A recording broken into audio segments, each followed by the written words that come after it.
নমস্কার। অনেকেই জানতে চেয়েছেন যে টেনেন্ট ঘর বন্ধ করে চলে গেছে বা ফ্ল্যাট বন্ধ করে চলে গেছে, দীর্ঘদিন আসেন না।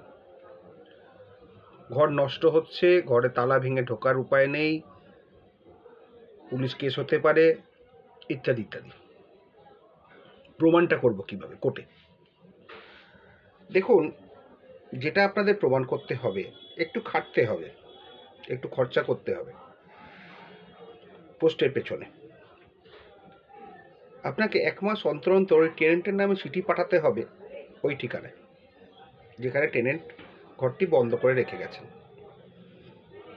এবং পিয়নের সঙ্গে কথা বলে যে পিয়ন যাবেন, যাতে সত্যি রিপোর্টটা আসে যে ডোর লকড, ডোর ক্লোজড,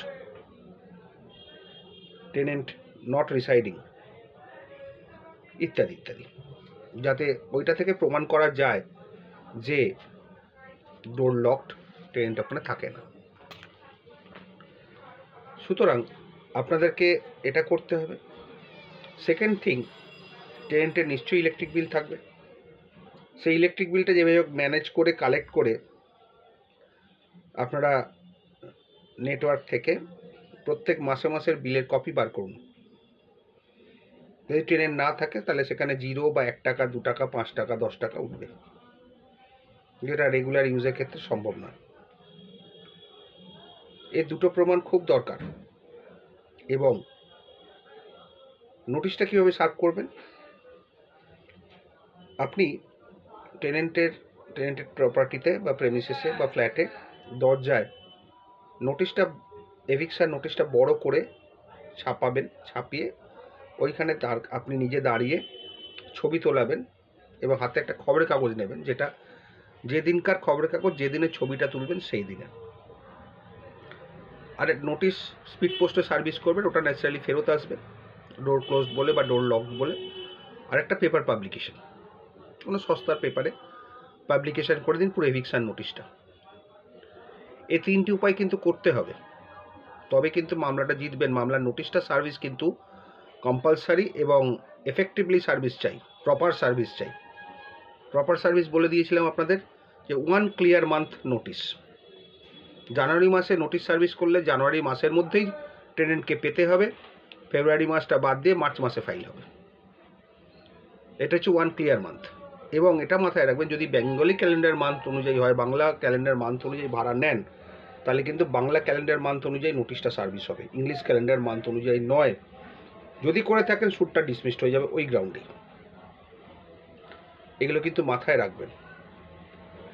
এইভাবে ধরুন 2 বছর ধরে আপনাকে চিঠি পাঠাতে হবে, 2 বছর ধরে ইলেকট্রিকের বিলগুলো জোগাড় করতে হবে, যে টেনেন্ট ওখানে দীর্ঘদিন থাকেন না, 2 বছর বা তার বেশি, ঘরটা ড্যামেজ হচ্ছে, নষ্ট হচ্ছে। মামলাটা এই গ্রাউন্ডে একটা হবে। এছাড়াও আপনি দেবেন রিজনেবল রিকোয়ারমেন্ট, নুইসেন্স অ্যানোয়েন্স, ইত্যাদি ইত্যাদি। ডিফল্টার, যদি টেনেন্ট ডিফল্টার হয়, না হলেও দিতে পারেন। ডিফল্টারটা একটা কমন গ্রাউন্ড। যদি ধরুন টেনেন্ট রিসিট হারিয়ে ফেলে, তাহলে আপনার ফেভারে যাবে। রিসিট না থাকলে প্রমাণ হয় না যে ভাড়া নিয়েছে বা ভাড়া দিয়েছে।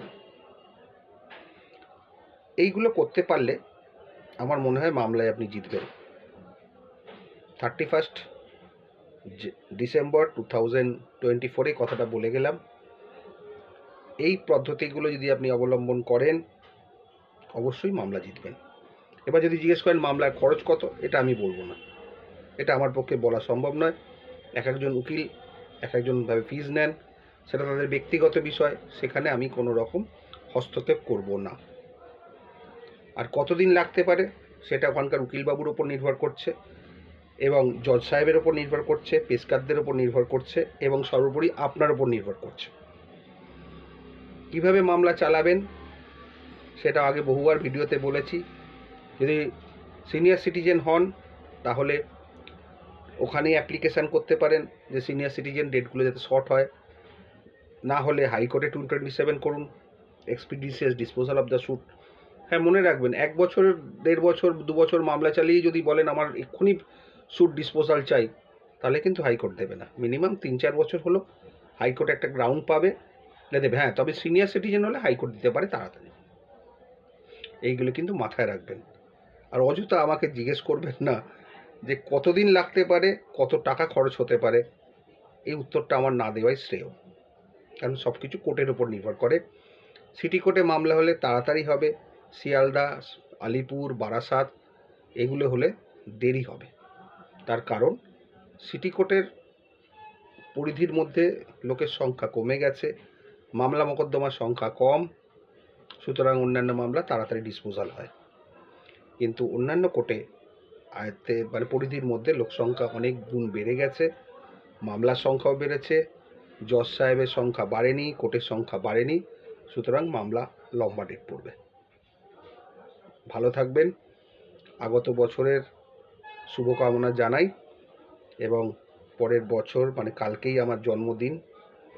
আশা করি, আমিও আশা করব যে সর্বাধিক শেয়ার, সর্বাধিক সাবস্ক্রাইবার এবং সর্বাধিক কমেন্টস, লাইকস ইত্যাদি যেন আসে। আমি এটা কখনো বলিনি, এই প্রথম বললাম, কারণ আশাটা মানুষের মধ্যে থাকেই, কারণ আশা করাটা ভুল নয়। ভালো থাকবেন।